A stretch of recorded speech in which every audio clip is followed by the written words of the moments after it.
好，今天我要介绍我们的专题，利用深度学习进行脸部表情辨识。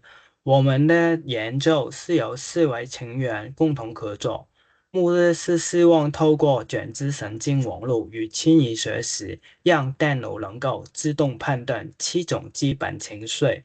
接下来我会依序介绍背景方法、训练策略跟实验结果。脸部表情是人类情绪最直接的呈现，因此自动化的情绪辨识在很多领域都有重要应用。像在教育方面，可以分析學生參與度；心理健康可以輔助情緒追蹤；智慧客服可以依照客戶反應調整服務；駕駛安全可以監測疲勞分心。我們希望透過深度學習的方法，讓系統可以在這些場景實際使用。然而，面部表情辨識充滿挑戰。在2013的圖片就只有48×48灰階，非常小，容易 overfit。其次是類型不平衡，將 discussed 的樣本明顯偏小。再來是不同角度光照所帶來的多樣性，使模型難以抓住穩定特徵。因此，我們希望最終能達成75%的測試值準確率，並透過 confusion matrix 與 heat map 來確定模型是否有找到眼睛跟嘴角的關鍵特徵。在方法上，我們建構了一套完整流程。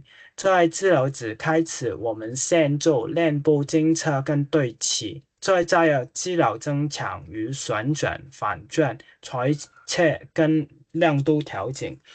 主體模型我們選擇 Mobileye V2，並透過遷移學習先凍結 backbone。只訓練自定義 head 之後再進行微調。類別不平衡，我們透過 cast rating 彌補。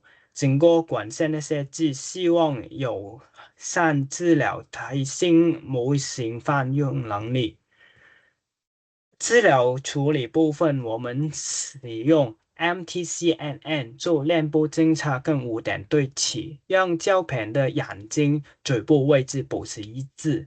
之後把灰階圖運行3通道 resize 到224×224。治療增強部分，我們加入水平翻轉、平移、亮度跟對比度調整，再進階加入旋轉縮放，讓模型學到更廣泛的臉部變化，避免過度依賴特定角度與光線。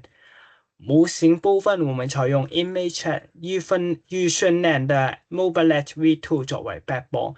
移除分類層後，我們接上全局平均區塊、全連接層 drop out，最後用softmax 做測類情緒輸出。Mobileye V2 本身是輕量架構，因此不是不錯速度，也適合未來做知識影像推論。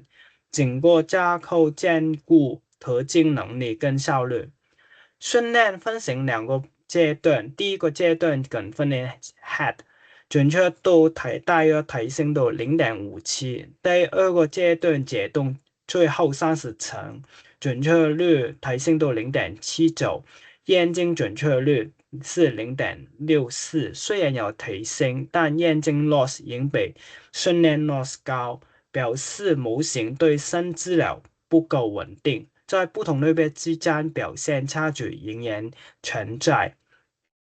在2013的類別分布不均，因此我們加入了類別權重調整選項。實驗結果 ，discuss 的類型確實有明顯提升，但其他類別反而下降。代表模型是過度偏向少數類型，也因此 cast rating 並不是單一能解決所有問題的方法，反而需要與其他技巧搭配。從最終的confusion matrix 可以看到 happy 與 surprise 的變性效果是最好兩類，但將 sad、fearful 與 disgusted 的 F1 scores 仍偏低，顯示表情相似度與治療不足仍影響模型。治療增強普遍帶來正面提升，但 CAS rating 沒有明顯的優勢。未來我們希望都要注意力機制，更多樣化的治療或更強的模型架構來解決這些問題。我們的報告到這裡，謝謝。